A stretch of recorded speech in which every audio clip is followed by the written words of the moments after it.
नमस्कार, आप देख रहे हैं DTV भारत और मैं हूं आपके साथ निर्भय किशोर। और निर्भय के एनालिसिस में एक बार फिर से आप सभी का बहुत बहुत स्वागत है। बात बिहार में शराबबंदी की जाए तो शायद सच्चाई को सब जानते हैं।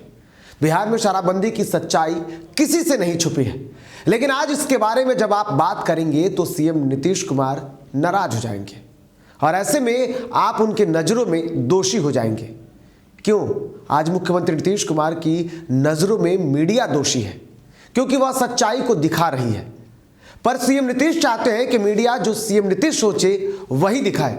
खैर, मीडिया तो है ही, वो तो खबरें दिखाएंगी। अब आरोप लगते रहे या ना लगे, आप मत होना उनके आरोपी। ये कभी कहते हुए मत दिख जाना कि बिहार में शराबबंदी विफल है, क्योंकि सीएम नीतीश कुमार इससे नाराज हो जाएंगे। खैर, बात अब मुद्दे पर आते हैं। बिहार में शराबबंदी को सफल बनाने के लिए सीएम नीतीश कुमार चाहते हैं कि झारखंड में शराबबंदी हो जाए। ऐसे में अब सवाल सामने आया है, और सवाल जो आया है जिस पर आज हम चर्चा करेंगे उसमें सबसे पहला सवाल है कि क्या झारखंड में होगी शराबबंदी। दूसरा सवाल है कि झारखंड के लोग चाहते हैं कि शराबबंदी हो, और सवाल तीसरा है कि शराबबंदी का झारखंड पर क्या होगा असर। अब बात सबसे पहले सवाल की कि क्या झारखंड में होगी शराबबंदी। दरअसल ये सवाल उस वक्त उठने लगा जब मुख्यमंत्री नीतीश कुमार अपनी समाज सुधार अभियान स्थगित होने से पहले अपनी आखिरी यात्रा के दौरान औरंगाबाद में थे, सभा को संबोधित कर रहे थे, बिहार में शराबबंदी की सफल होने की बातें कर रहे थे। लेकिन इसी बीच सीएम ने शराबबंदी की सफलता में बाधा पहुंचाने का आरोप लगाते हुए झारखंड पर भी इसका ठिकरा फोड़ दिया और झारखंड सरकार को खरी खरी सुना दिए। सीएम ने कहा कि वहां के लोग भी चाहते हैं कि उनके राज्य में शराबबंदी लागू हो, लेकिन उन्हें अनसुना किया जा रहा है। ये पीछे है झारखंड। जानते हैं झारखंड में भी जब हम लोग लागू किए, वहां की महिलाओं ने बुलाया, और क्या वहां पर भी लोगों की इच्छा है लागू हो, लेकिन लागू तो करता नहीं है। इतना ही नहीं, सीएम नीतीश ने शराबबंदी की सच्चाई दिखाने के कारण मीडिया को भी नहीं छोड़ा। उन्होंने मीडिया को कहा कि बिहार में शराबबंदी की खबरें कभी मीडिया सही दिखाती ही नहीं।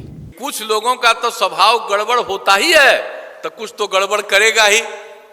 और उसी तरह से जब हम लोग इतना करते हैं तो कुछ अपने को काबिल समझते हैं, अपने को कुछ लोग विद्वान समझते हैं, अपने को बड़ा बड़ा लेखक कुछ लोग भ्रम में समझते हैं। सब लोग नहीं, कुछ लोग। तो वो सब कुछ तो मेरे बड़ा खिलाफ है। जब से हम शराबबंदी लागू किए हैं, तरह तरह का बात, कितना बढ़िया पॉजिटिव होगा, एक खबर नहीं। चलो, ये एक बार मान लेते हैं कि मीडिया सीएम नीतीश के खिलाफ खबरें चलाती होंगी, लेकिन आज तक झारखंड में शराबबंदी के लिए ना ही सरकार को कभी पहल करते हुए देखा गया है, और ना ही कभी जनता के द्वारा सरकार से ये मांग करते हुए देखा गया है कि ये शराबबंदी होनी चाहिए। तो फिर भाई कैसे मान लें हम कि झारखंड में भी शराबबंदी की मांग होने लगी है? तो क्या मुख्यमंत्री नीतीश कुमार अगर झारखंड में ये बातें कह रहे हैं कि झारखंड में शराबबंदी की मांग लोग वहां कर रहे हैं, तो क्या सर्वे मुख्यमंत्री नीतीश कुमार ने कराया था?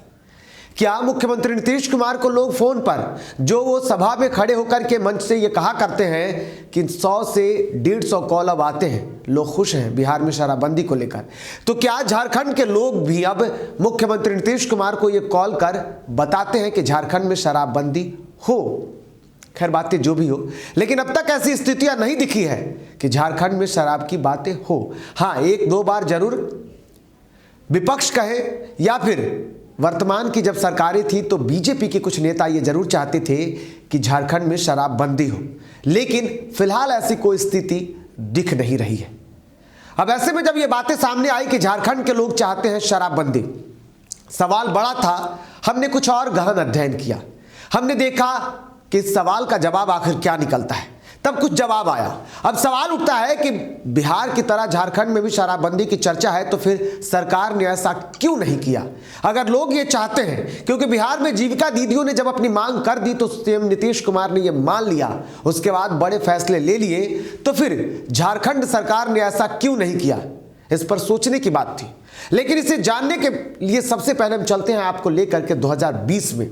साल 2020 महीना मई का था। यहां शराब व्यवसायियों द्वारा सरकार से मांग की गई कि सरकार उनके दुकानों को शाम में 2 घंटे अधिक खोलने की अनुमति दे दे, जिसको लेकर विभागीय मंत्री जगन्नाथ महतो ने व्यवसायियों से बात भी की थी। इतना ही नहीं, झारखंड में अवैध विदेशी शराब को रोकने के लिए एक्साइज ड्यूटी में भी कमी लाने का प्रस्ताव तैयार किया गया, ताकि 70 से 80 रुपए की रेंज में विदेशी शराब राज्य में उपलब्ध कराई जा सके।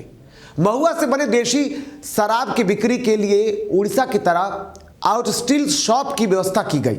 सरकार शराब में रोजगार उत्पन्न करने की सोच रही, फिर लोग ऐसे क्यों सोचेंगे कि झारखंड में शराबबंदी हो, बल्कि राजस्व संग्रह का बड़ा हिस्सा जो उसका आता है वो भी शराब से आता है।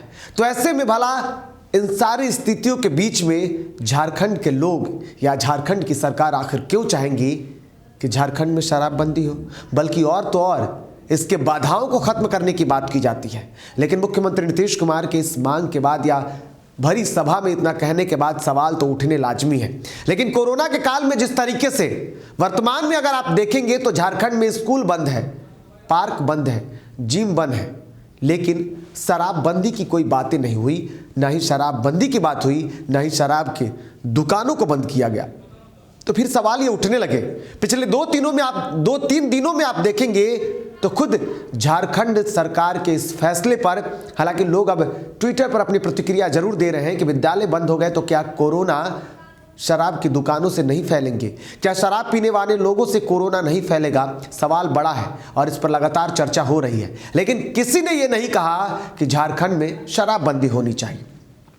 अब बात उस तीसरे सवाल का कि शराबबंदी का झारखंड पर क्या होगा असर। झारखंड में शराबबंदी से भले ही सीएम नीतीश कुमार को फायदा होता हुआ दिख रहा हो, लेकिन झारखंड को इसका खासा नुकसान होगा, यह तय है और ये सरकारें भी मानती है।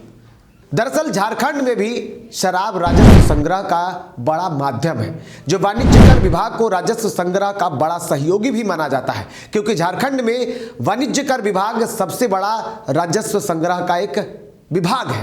ऐसे में अगर सरकार बंदी का फैसला लेती है तो लॉकडाउन की स्थिति के बाद वित्तीय साल 2019-20 और 20-21 के नुकसान को पूरा नहीं कर पाएगा, क्योंकि स्थितियां गड़बड़ रही। लॉकडाउन के बीच में जो राजस्व संग्रह था वो काफी धीमी गति से हुआ और नुकसान हुआ। यहां सरकार ने वित्तीय वर्ष 2019-20 में 16,700 करोड़ का लक्ष्य रखा था, लेकिन संग्रह मात्र 14,286 करोड़ का रहा, जिसके बाद सरकार ने नई उत्पाद नीति लागू की। नतीजन सरकार राजस्व में 300 से 400 करोड़ की वृद्धि की संभावना जता रही है।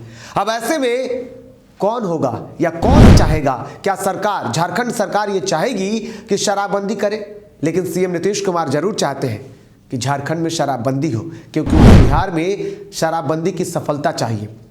लेकिन अगर ये ठिकरा झारखंड पर फोड़ा जाए तो उससे पहले अगर आप रिपोर्टों को देखेंगे तो झारखंड ही नहीं बल्कि बिहार में शराब जो आती है वो सिर्फ झारखंड से नहीं बल्कि कई अन्य राज्यों से आती है।